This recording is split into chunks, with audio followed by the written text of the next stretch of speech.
Hi, Andrew here.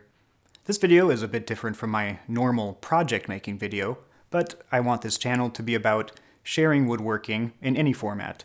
So feel free to toss in your own important lessons in the comments, and we can all learn something from each other. The tale today is from middle school woodshop, and this isn't just about woodworking. I think it's really applicable to anyone who makes things. In 8th grade, we had to take woodshop for half the year with Mr. B. It was a requirement, so I didn't sign up for it, but I had always liked making things and drawing and art, so I was more than happy to take the class.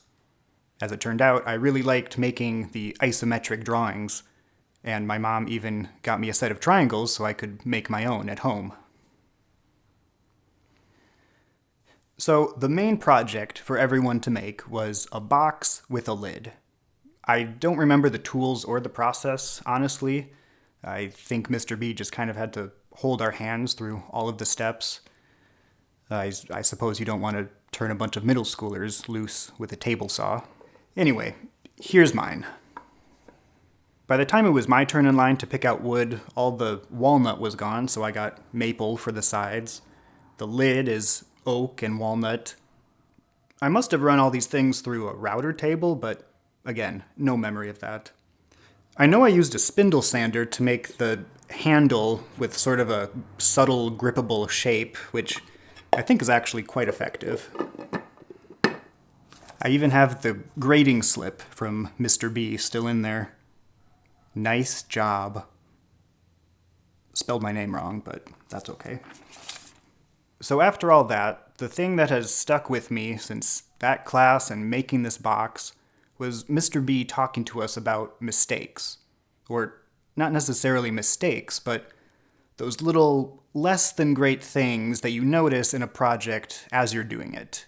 And you stop and you think, that's not the best. He told us just take the time to address it and fix it now, or that's all you'll ever see. Now here I am, 16 years later, and he was absolutely right about that. I think we've all had that experience, whether you work with wood, paint, fabric, metal. Once you notice a flaw in your work, or at least what you consider to be a flaw, that's all you can see.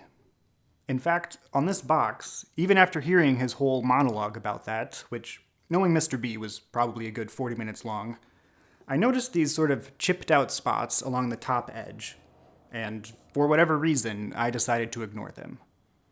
I consciously made the decision to not bother with that.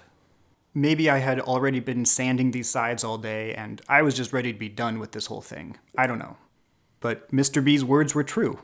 I saw a fixable shortcoming, decided I didn't want to take the few minutes to clean it up, and to this day, that's all I think about when I look at this box. A place where I could have put in a relatively tiny amount of additional effort to make it really nice, but I didn't.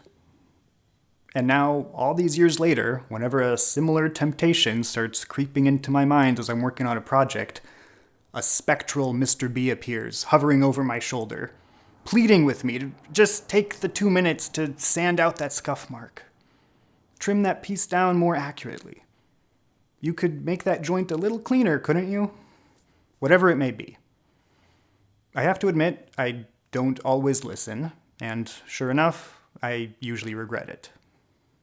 But that's the lifelong lesson I learned from Mr. B's class. When you see a detail in your work that should be improved, speak now or forever hold your peace.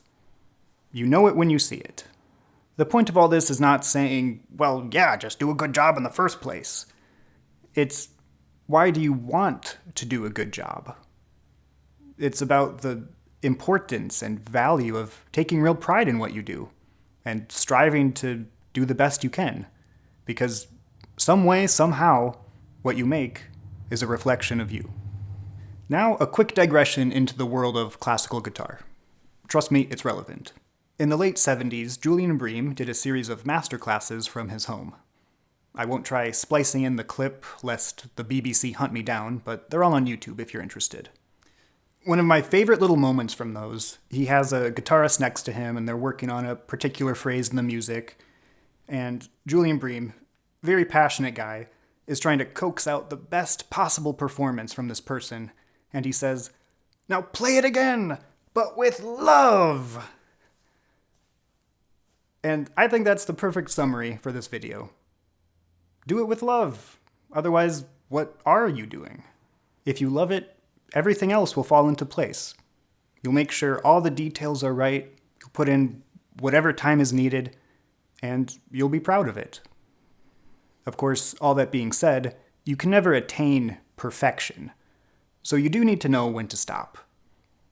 And most things that you see as problems will likely never be noticed by anyone, ever. And not every project requires the same attention to detail and accuracy. But no matter what you're making, whether it's big or small, simple or complex, rosewood or plywood, if you care about it, it will show. If you do it with love, you're bound to find something good along the way. Thanks for watching.